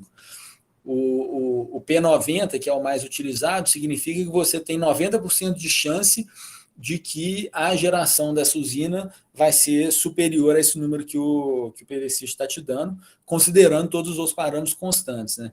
Então, por isso que eu falo que tem que tomar cuidado com a simulação do PVSys, porque, primeiro, se você usar uma base de dados solarimétricos muito otimista, você vai chegar num número aqui muito bonito, mas depois você vai se decepcionar lá na frente porque faltou o sol. Ou você também pode se decepcionar lá na frente em função de outros fatores não relacionados com a disponibilidade do recurso solarimétrico, que estão relacionadas à capacidade da sua usina em converter aquela irradiação que ela recebeu em corrente elétrica. E aí, isso é o chamado performance ratio, né?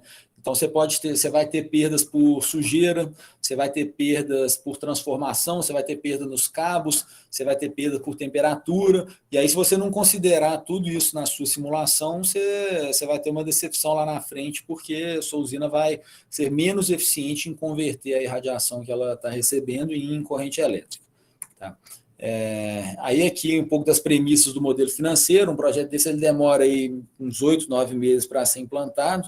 Tá? Esse CAPEX aqui, 3,86 por watt-pico, ele está considerando só a parte do gerador fotovoltaico, tá? Tem outros custos aqui que vão além disso, toda a parte de obra civil, parte de supervisórios, comissionamento, né? Ainda não está nesse custo aqui, e aí um pouco da curva de desembolso, mas isso aqui varia muito conforme o nível de crédito que você consegue junto ao fornecedor de módulo, principalmente, que é o que mais pesa aí num projeto, né? Aí a gente tem aqui as premissas do modelo, né? Sempre importante observar ali as questões para análise de viabilidade, né? O arrendamento, quanto que você vai estar pagando pela terra, o custo seguro, custo de operação e manutenção, custo com substituição dos inversores lá no 15º ano e, conforme o Everton bem observou, e a perda de eficiência dos módulos, né? Tudo isso vai impactar o modelo financeiro do projeto. Outra premissa básica, evidentemente, né? O preço de energia, que eu estou colocando aqui, essa receita aqui de 67 centavos por quilowatt-hora, considerando um desconto de 30% em relação à tarifa residencial da CEMIG, embora isso aí não é receita líquida, né? Você vai ter aí toda a parte de tributação, a estratégia, eu posso passar isso para vocês aqui, né? A estratégia tributária mais vantajosa para esse perfil de usina é sempre o lucro presumido, porque você trabalha com a presunção de lucro de 32%, e como esse projeto você tem uma despesa muito pequena relacionada em relação ao total de receita, acaba que você vai pagar menos imposto optando pelo lucro presumido. Faço uma ressalva que nos casos em que o investidor vai usar financiamento, durante o período de amortização do financiamento, ele pode optar por ficar no lucro real, porque aí ele vai deduzir tanto os juros que ele vai estar pagando, como também a depreciação do ativo da base de cálculo de imposto. Então, durante esse período é mais vantajoso ele ficar no lucro real, mas, via de regra, o lucro presumido é mais interessante. Esses aí são os impostos que o projeto vai pagar, e aí resulta aí num cenário mais otimista de quase 2% ao ano, né? Reforça aí num projeto muito bom, né, nesse projeto lá de São Francisco, num projeto mais realista aqui, uma taxa de 17% ao ano, né, já incluindo inflação aqui, e num cenário de estresse aqui, num modelo pior aqui, considerando uma valoração da energia mais desfavorável, considerando aí uma demora na conexão, na implantação da usina, a gente pode chegar aí uma taxa de 10% ao ano. Tá? Isso varia muito aí conforme as premissas de cada projeto. Tá? O que eu tinha para mostrar para vocês é isso, pessoal. Eu tinha me programado aqui para fazer uma explanação aí de 1 hora, tentando dar esse panorama geral aí dos investimentos em geração distribuída, mas não precisamos terminar por aqui. Enquanto vocês tiverem perguntas aí, estou à disposição aqui para a gente discutir. Passa a palavra, então, primeiro para o Thiago aqui. Pode falar, Thiago. Boa noite a todos. Boa noite, Lucas. Boa noite. Quanto a os encargos com a rede, não ficou muito claro por que a investidor ficou isento dessa tarifa. Assim, esse modelo da concessionária, né? Assumir todos esses custos aí, eu não tinha visto aqui em algumas usinas que eu frequentei. Quem se baseou mesmo? Não, isso aí, na verdade, é uma política pública de incentivo, né? A geração distribuída, a geração própria, né? E esse sistema de compensação ele foi criado no intuito de trazer essa descentralização do setor energético, essa maior liberalização, né? Essa opção para o consumidor de baixa tensão gerar a própria energia, e também da difusão das fontes renováveis, tanto que você só pode... Eu acho que a pergunta dele está mais relacionada ao ponto que, Thiago, pelo que eu entendi, independente se é geração fotovoltaica ou se você quiser fazer uma expansão da rede, a concessionária ela tem um fundo setorial, né, Lucas? Perfeito. Desculpa, eu entendi mal a sua pergunta. É exatamente isso. Se você é uma carga, é um ponto pertinente. Eu não tinha mencionado isso, mas essencialmente, geração distribuída, antes de mais nada, você é visto como carga, né? Você é um consumidor que, entre aspas, por acaso, está ali gerando mais energia do que está consumindo, mas você é um consumidor. Então, se você vai instalar uma fábrica, por exemplo, a concessionária faz aquela mesma análise, ela vai ver quanto que ela vai receber de demanda contratada, quanto que essa fábrica vai estar remunerando o investimento dela através da demanda contratada, vai ver quanto que a obra vai custar.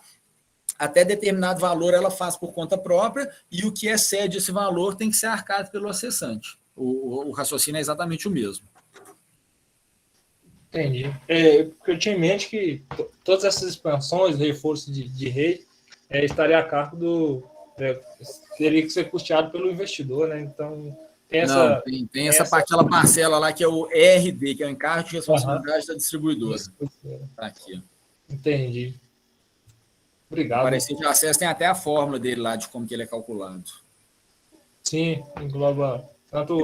Eu já vi alguns casos, Thiago, tipo assim, que às vezes a pessoa que vai fazer, a empresa que vai fazer a obra, promete que, vamos supor, vai ter 80% de retorno depois do dinheiro. E aí, na hora que vai fazer o acerto mesmo, às vezes consegue 30%, 40%, entendeu? Então, eu não sei como é que é no seu caso, Lucas, se vocês já têm esse valor previamente ou se é só no final da obra que vocês têm. Não, assim, a gente sabe quanto que é o ERD, né? O ERD ele vem no parecer de acesso, nesse caso aqui, 138 mil, por exemplo. Aí você tem essas outras participações da CEMIG aqui, que são custos internos que ela vai ter lá, mas ela só vai te reembolsar esses 148 mil. Aí, por exemplo, você vai lá no mercado, você contrata uma empreiteira para fazer a obra, e essa obra vai te custar lá 400 mil, por exemplo. Tá? Aí você vai ter que pagar 400 mil para a empreiteira, e quando ela terminar a obra, você vai ceder esses bens para a CEMIG, ela vai incorporar isso, gera lá o termo de incorporação de bens, e aí ela vai te pagar o RD. esses 148 mil. O que pode acontecer, que talvez seja esse o seu ponto, Everton, é que o RD está constantemente sendo atualizado em função das variações dos custos da CEMIG, da própria inflação ali desses componentes, e também em função da própria obra, daquele ativo que você está cedendo para a CEMIG.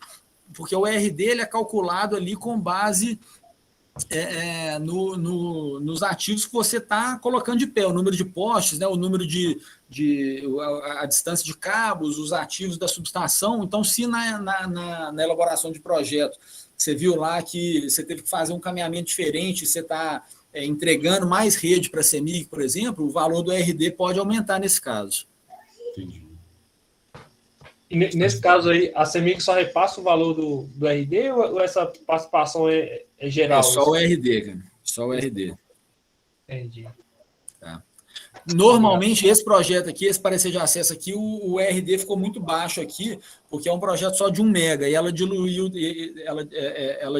todo esse valor aí dessas outras participações da CEMIG de 162 dentro de um projeto de 1 mega. Num projeto de 5 megas ou de 2,5, normalmente o RD vai até ali uns 700 mil reais, 600, 700 mil reais que ela vai te reembolsar. Ok, obrigado. O Leonardo quer fazer uma pergunta? Pois não. Sim, obrigado aí pelo conteúdo, muito, muito interessante aí a palestra, Lucas. Você gostou? São 2 perguntas. Eu achei bem interessante esse negócio do PART, que é o Programa de Ampliação da Rede de Terceiro. Eu entendo que ele é uma condição que ela é regional, né? Da CEMIG, essa condição.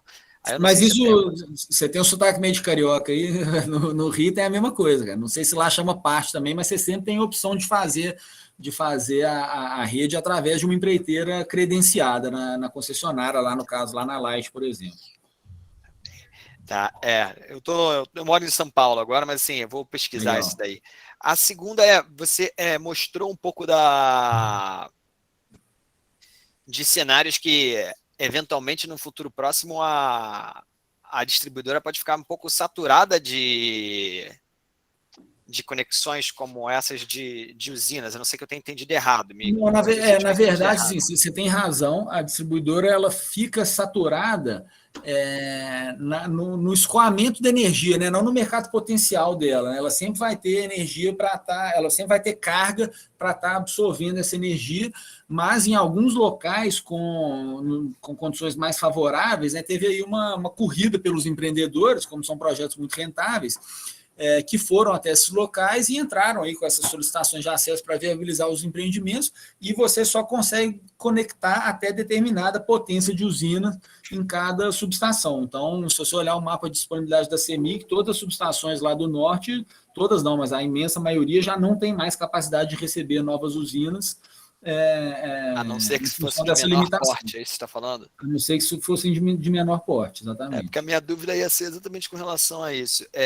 Se isso, para vocês, na Astra, já pode eventualmente ser um indicativo que das duas uma, ou você tem que diminuir o porte das usinas que vocês estão instalando, ou atuar regionalmente em outros estados. Essa é a pergunta. De certa forma, assim, eu vejo para a gente, assim, olhando estrategicamente aqui dentro da nossa empresa, eu acho que a gente vai ter uma demanda muito grande mesmo, nesse tipo de projeto que a gente atua, até 2025.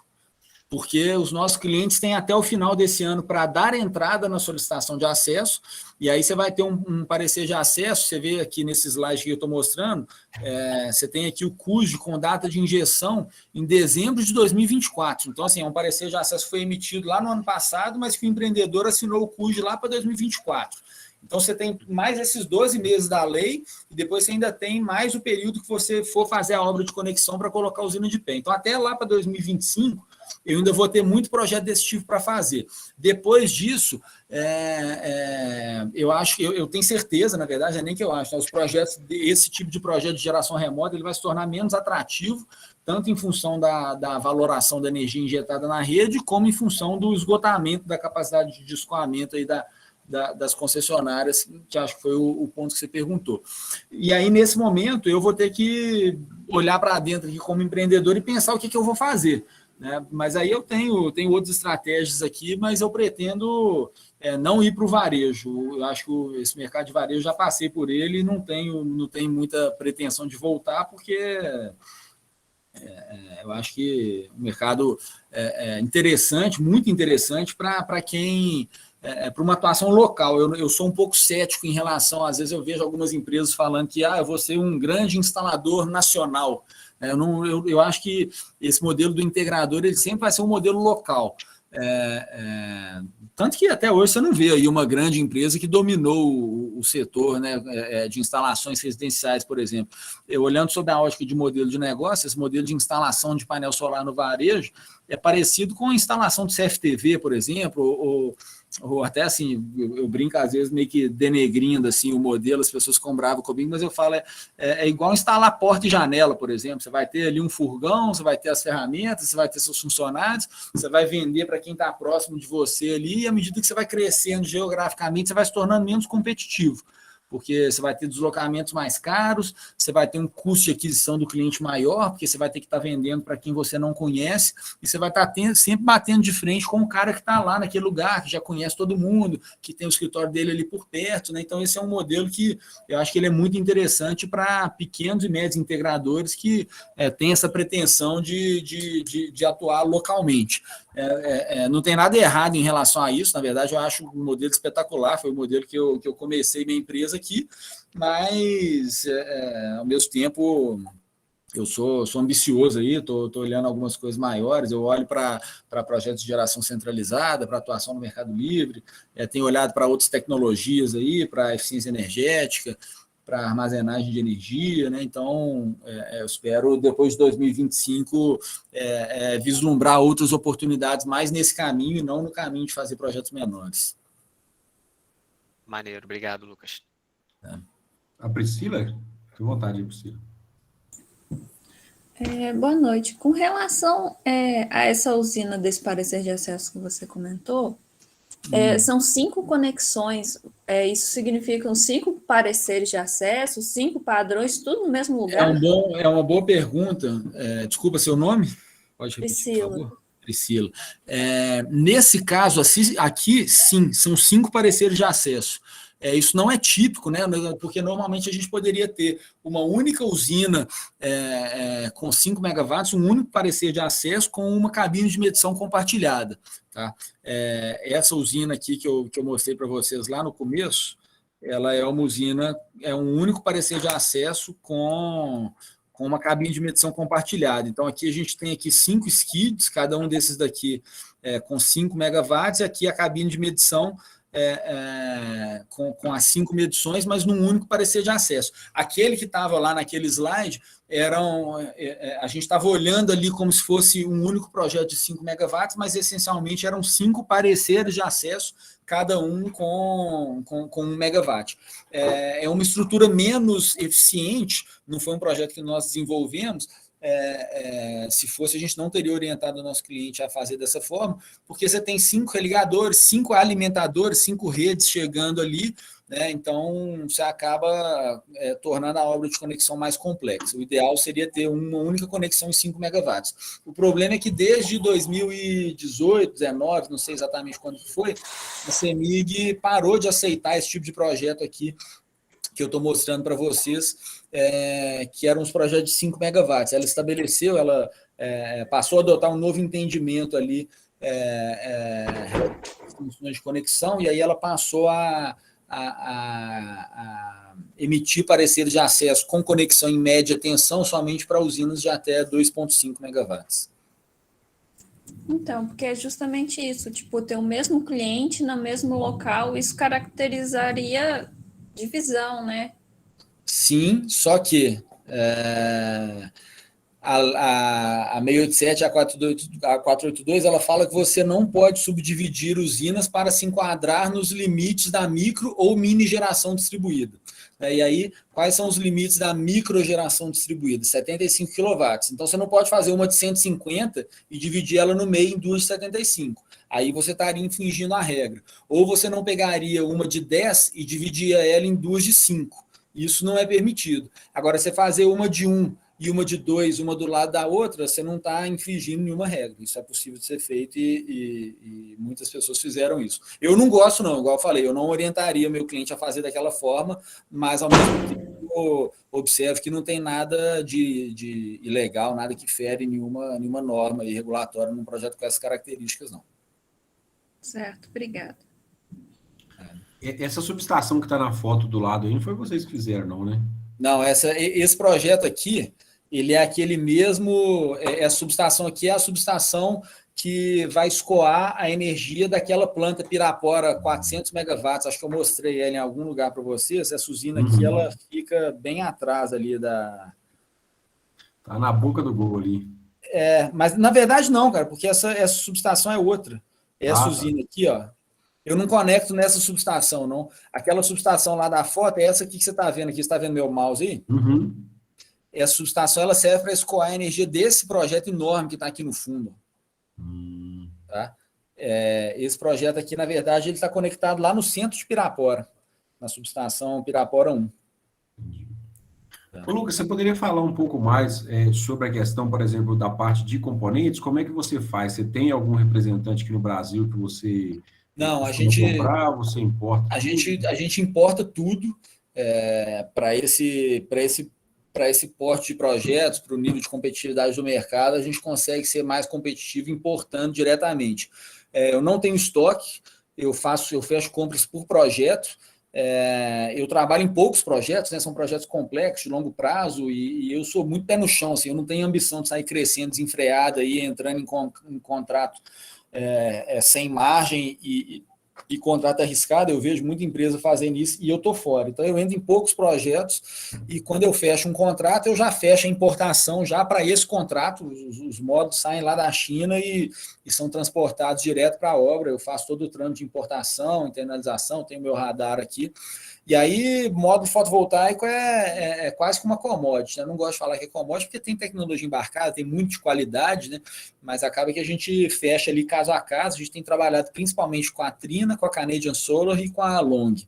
Aí, inversores, a gente trabalha também com a Canadian, fizemos muito projeto com a SMA e também com a Sungrow.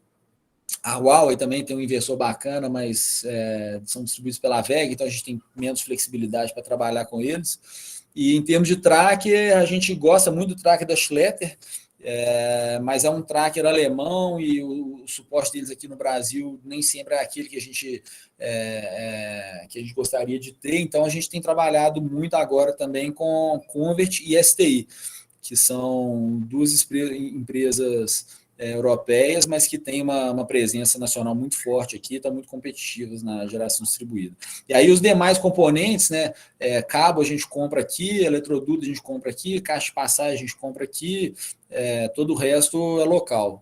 O que a gente importa mesmo é tracker, inversor e os módulos. E não temos nenhum compromisso com nenhum fabricante. A gente tem bons relacionamentos com todos eles, né, mas é caso a caso ali, dependendo do momento, das características de cada projeto. Eu gosto de sentar com os clientes e dar a eles aí a possibilidade de escolher juntos aí os componentes que a gente quer em cada usina. Você quer fazer mais uma pergunta, Thiago? Sim. Verificando a sua apresentação, me parece que praticamente todas as soluções elas possuem esses skids, né? Sim. Isso é uma característica que é proposta pela Astra? A gente até, você observou bem aí, os projetos da foto são todos com essa tipologia de skid, né? A tipologia centralizada. A gente tem projetos também na tipologia descentralizada, você tem prós e contras, né? A gente tem visto aí alguns agora com o Sungrow 250 e ele leva para essa tipologia descentralizada. Você tem múltiplas entradas ali no mesmo inversor, né? E você trabalha com os inversores espalhados na planta. Essa solução aqui a gente economiza em cabo, né? Porque você leva todos os arranjos através das combiner box e depois para os skids em corrente contínua, né? Com 2 pernas de cabo, e aí depois você leva em corrente alternada lá para a cabine com 3 pernas de cabo. Então, A gente vê aí algumas vantagens em trabalhar com essa solução, fora o fato de ter os inversores ali organizados dentro do skid, tudo chegando ali, facilita ali o OIM também na nossa visão. A gente gosta disso, mas não desmerecemos também a solução descentralizada, também temos projetos aí, inclusive agora estamos trabalhando aí com a implantação de 2 usinas com esse Sungrow 250 que são descentralizadas. Porque assim, tem uma... você economiza, por exemplo, no cabo CA, né? Mas em contrapartida também você aumenta ali a quantidade de cabo CC. Mas a questão é que os CC são só 2 pernas, né? No CA são 3 pernas. Né? Mas você tem a Combiner Box, né? A Combiner Box custa caro. Fica muito próximo, cara. No final das contas, é uma diferença de preço muito pequena, difícil de ser orçada ali. Entendi. Acredito que a vantagem maior seria de implantação. Eu acho que fica mais organizada, assim, eu gosto mais, particularmente, assim, sem nenhum fundamento técnico aqui, só no feeling mesmo, eu gosto mais dessa solução do que a solução descentralizada. Sim, que são estruturas que já vêm comissionadas de fábrica, né? Então... na verdade, o nosso skid a gente comissiona, né? A gente monta esse skid aí está até feio. Nas usinas novas aqui, a gente está usando uma solução de skid mais... Esse aqui é um skid novo aqui, vocês estão vendo aqui. Não dá para ver o detalhe dele, mas a gente vem cada vez aprimorando aí a nossa solução de skid, é um projeto nosso, e aí a gente que faz o comissionamento dele. Esses skids que já vêm pré-comissionados, eles realmente são muito interessantes, né? No começo da conversa que a gente estava falando aí a respeito da dificuldade ali de você pegar uma obra grande sem nunca ter feito na vida, é melhor você pegar um skid pronto já, do que você se aventurar e fazer um projeto detalhado, um projeto executivo de um skid. Mas acaba que a gente consegue ter algumas economias aí e até algumas eficiências. Assim, a gente foi cada vez melhorando aí o nosso projeto e hoje a gente tem um desenho que eu considero muito funcional, competitivo e principalmente confiável. Eu falo aí, a gente tem um cuidado muito grande com a engenharia, na confiabilidade dos nossos projetos, mas também já erramos, né? A gente já errou muito aí e acontece muito você ter um skid que sobreaquece, aí você tem problema de desarme de disjuntor, então a gente tem uma preocupação muito grande com ventilação do skid, é um negócio que pode ser negligenciado, e aí você entra num contrato aí, vou espremer meu preço aqui, não vou colocar ventilação, eu vou colocar uma ventilação fajuta, os austores começam a queimar lá na usina, e dependendo das penalidades, dos compromissos que você assinar em contrato, você quebra a empresa fazendo um negócio desse. Então, tem que ter muito cuidado aí, é muito difícil equacionar isso aí, essa questão da qualidade, e ao mesmo tempo você ser competitivo, porque o mercado apresenta preços aí que muitas vezes eu vejo e falo, pô, eu vou contratar também, não quero nem competir contra esse cara, não, prefiro, vão contratar ele e fazer junto lá. Tem muito cliente meu que às vezes me apresenta uns orçamentos e eu falo, vão contratar ele, porque eu não vou fazer nesse preço, não, eu tenho muito disso. Isso aí. E você falou a palavra muito importante, né, quando se fala de estruturas prontas, né, pré-fabricadas, a confiabilidade, né? Então, estou envolvido muito nesse sentido. E eu vejo também uma grande carência de empresas especializadas nesse tipo de serviço. Não sei se é em todas as regiões ou se é mais local. E visto isso, né, eu gostaria até de ver se vocês também realizam esse tipo de serviço para outras empresas ou essa solução de engenharia é só da Astra para vocês? Não, eu não descarto, não. A gente pode prestar esse serviço para outras empresas, assim, né? Igual eu comentei no começo da apresentação, a gente tem feito muito projeto, né? E aí eu posso fazer projeto tanto para o cliente final ali, para o investidor, como para outras empresas que quiserem contratar nosso projeto e usar ele. Não tem nenhum enorme aqui. Não tem nenhum grande segredo aí, não. Então a gente pode trabalhar em conjunto aí. Até aproveitar a deixa aí também, pessoal. Acho que assim, a gente está, todo mundo aí, somos todos profissionais do setor, né? E eu valorizo muito parceria, estou aberto aí para tratativas. Quem quiser entrar em contato comigo através do meu LinkedIn, Vou mandar o link aqui no chat. Conversei com o Everton através do LinkedIn aí, então se puder mandar aí, Everton, quiser me adicionar no LinkedIn aí, trocar ideias, às vezes tem um projeto grande aí para a gente eventualmente atuar em parceria. A gente também está contratando, tá até pelo nível da sala aqui, não é o caso, mas a gente está com 2 vagas de estagiário em aberto, mas também temos vaga para projetistas e temos vagas para supervisor de campo, supervisor de elétrica. É uma posição difícil aí da gente encontrar pessoas dispostas a estar em campo, a estar viajando, são obras curtas, né? Duram aí mais ou menos uns 6 a 8 meses, parte de mobilização mesmo ali, uns 6 meses. Quem tiver esse perfil aí, que gostar de ficar em campo ali, tiver experiência em gerenciamento, em fiscalização de obras, a gente tem vagas nessas áreas também. Tá. Então, eu mandei o LinkedIn do Lucas no chat, pessoal. Quem tiver interesse em adicioná-lo aí, né? Fica mais fácil para conversar. Vai ser um prazer, eu agradeço. Ô, Douglas, pode fazer sua pergunta, Douglas. Opa, estão me escutando? Sim. Ô, Lucas, eu tô olhando aqui as suas usinas, eu vi que vocês não fazem SPDA para usina, né? Fazemos. Faz? Nossa Senhora, nosso projeto de SPDA é dos mais detalhados que você puder imaginar aí, subdetalhado. Toda a parte de aterramento, fazemos os estudos de resistividade, inclusive com resistivímetro, né, que é um equipamento meio que assim, o Guilherme, meu sócio, ele brinca que é um tiro de canhão para matar uma formiga, mas a gente já trabalhou em locais onde o solo tinha um nível de resistividade muito alto, tivemos que fazer um projeto de aterramento ultra complexo. A gente leva isso muito a sério e todos os projetos têm SPDA muito bem detalhado. Até essa usina aqui, ó, ela também tem uma subestação grande do lado dela aqui, ela passa uma linha aqui de, se eu não me engano, 138 mil volts, então toda a parte de aterramento aqui dessa usina foi extremamente complexa, foi a primeira usina que a gente usou esse resistivímetro, e aí a partir disso incorporamos aqui, passando a utilizar em todos os nossos projetos. Você fala aquele measure, né? Oi? O measure, né, que você fala, para medir a resistividade do solo. É um resistivímetro. Aí vocês não me aperta muito não, geólogo? porque eu vou falar besteira. Vocês contratam geólogo também? Porque a gente contrata para fazer sondagem. Eu não pude ensinar. Tive que correr atrás de um geólogo para resolver isso, para fazer a correção do solo. Não, com certeza. O eletricista não pode fazer. Na verdade, assim, a gente contrata uma empresa de sondagem e aí, com base nos resultados dos testes de sondagem... Nossa, tá caindo o mundo aqui, tá? Belo Horizonte aqui tá feio aqui.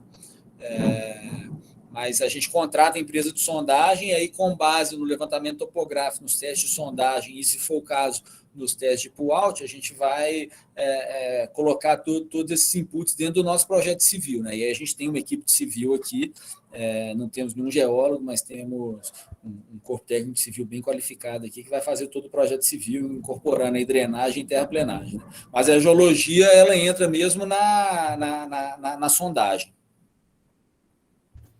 Certo, obrigado. Em relação ao SPDA, Lucas, eu vi algumas discussões, né? Não era nada oficial, mas discussões que para usinas, não sei se é para esse porte, mas para usinas, né, talvez um pouco maior, que o SPDA era meio que quase impossível de ser feito de maneira correta por questões de que você teria que simular isso, né? Simular todas as características do solo, fazer um modelo do solo, né? Então, assim, eu fiquei curioso agora. Então, vocês fazem... Não me aperta nesse troço, não, cara. Não me aperta, não, que eu vou falar besteira aqui. Tá. Então, eu passo a palavra para o Guilherme. Vou marcar uma aula com o Guilherme, aí, que é meu sócio aqui, que ele, inclusive, antes de trabalhar com solar, já era especialista em SPDA, tem vários cursos na área aí. Sim. E acho que ele vai poder agregar bastante aí nessa discussão.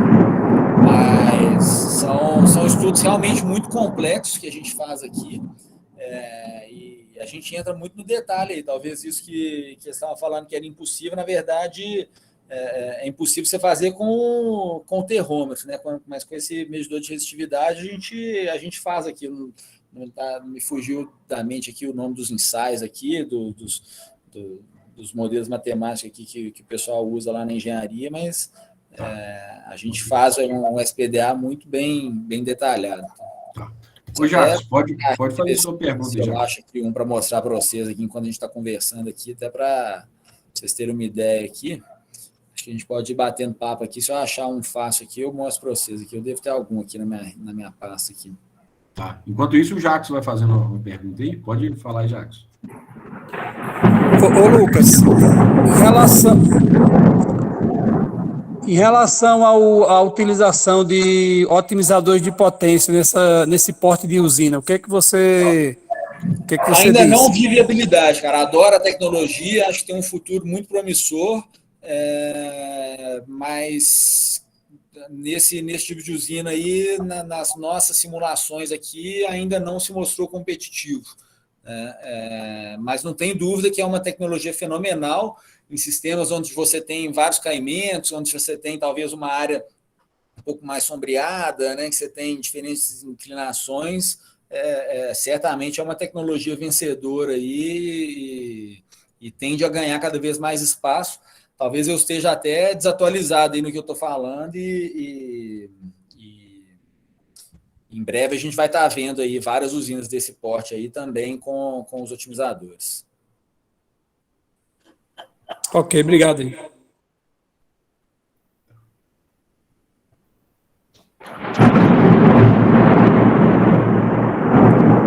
Vocês devem estar escutando. O SPDA vai ter que estar funcionando bem agora.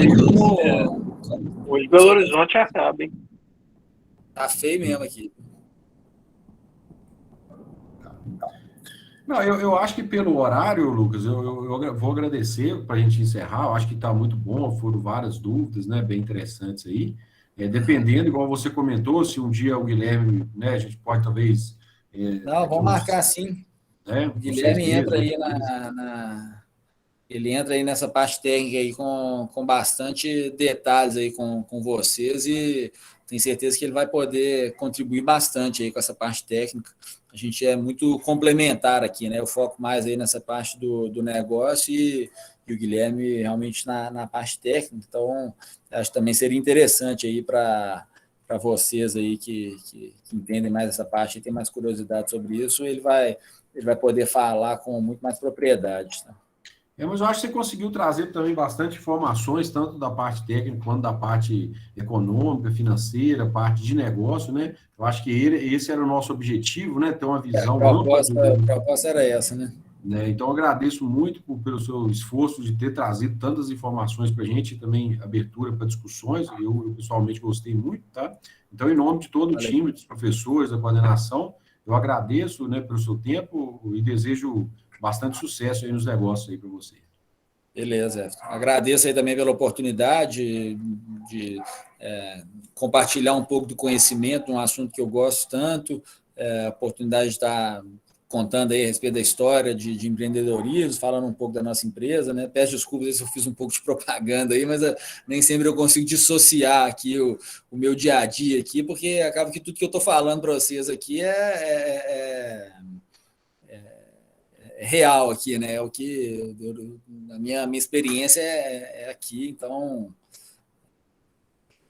tudo que eu fui falando aqui acaba que foi junto aí da minha usina. Eu estou abrindo aqui o projeto aqui do SPDA, abri um projeto aqui, estou procurando ele aqui, só para... O problema é que vai estar tudo no CAD aqui também, né? Vai ter muita coisa no CAD aqui, mas aqui eu posso mostrar algumas coisas aqui, deixa eu voltar. Pode compartilhar de novo, então. Só para vocês baterem o olho aqui, eu não vou nem explicar, não, eu vou mostrar só a imagem aqui, só para vocês terem uma ideia mesmo, porque foge do meu campo de conhecimento aqui, eu não gosto de falar besteira, não. Eu tento falar mais das coisas que eu conheço.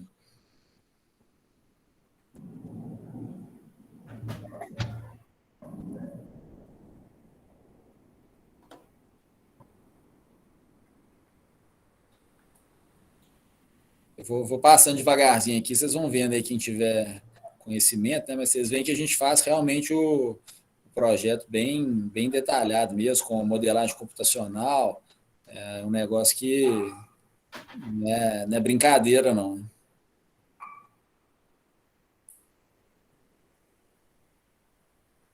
quer dizer, que a brincadeira é claro que não é, né? Mas eu quero dizer assim que a gente realmente entra a fundo a respeito dessa questão aí da impossibilidade de se fazer o projeto de aterramento. Né? Mas aí a gente tem toda essa parte de memória de cálculo, né? E aí temos aqui alguns desenhos aqui, vou ver aqui se tem alguma coisa que eu consiga abrir, né? Talvez eu me expressei mal, Lucas, eu não quis dizer impossibilidade, eu quis dizer da complexidade. Dificuldade, complexidade. Realmente, vocês estão vendo aqui, né, não é simples, não. É um negócio bem específico. Mas aí, nesse ponto, que eu sugiro a vocês, e a gente também já fez isso, é terceirizar. Tem empresa que faz só isso, sabe? Hoje a gente tem isso aqui internalizado aqui na empresa, temos profissionais capazes de fazer isso, mas a gente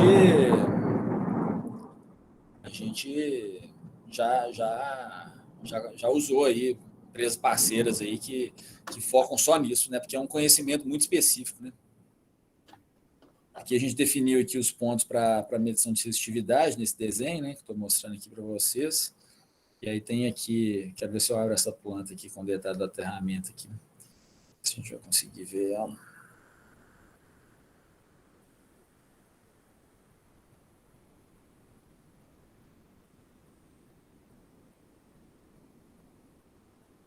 Enfim, aqui tem todo o detalhe aqui, né? Acho que vocês não devem estar nem conseguindo ver muito bem aí, mas só a ideia é só mostrar assim, que tem aí um projeto bem detalhado por trás de tudo isso que a gente está fazendo.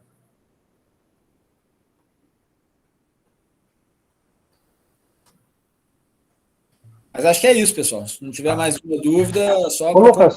Mais uma vez, muito obrigado, um prazer. É sempre bom conversar quando a gente vê que as pessoas estão dialogando, né? Não vira um monômio aqui, só a gente falando. Então, agradeço a todo mundo aí pela participação, pela colaboração, pelas perguntas que foram feitas, todas elas muito pertinentes. E provoco aí a todos aí para manter o contato. Essa rede de relacionamentos ela é muito importante, né? Nós estamos todos aí, de certa forma, empreendendo aí, cada um na sua área, com seus recursos aí, mas dentro de um mesmo mercado. Então, acho muito oportuno aí estar conversando com todos vocês, uma turma qualificada aí, para eventualmente discutirmos oportunidades juntos aí. Então, agradeço muito aí ao professor Everton e a todos aí pela atenção, estou à disposição.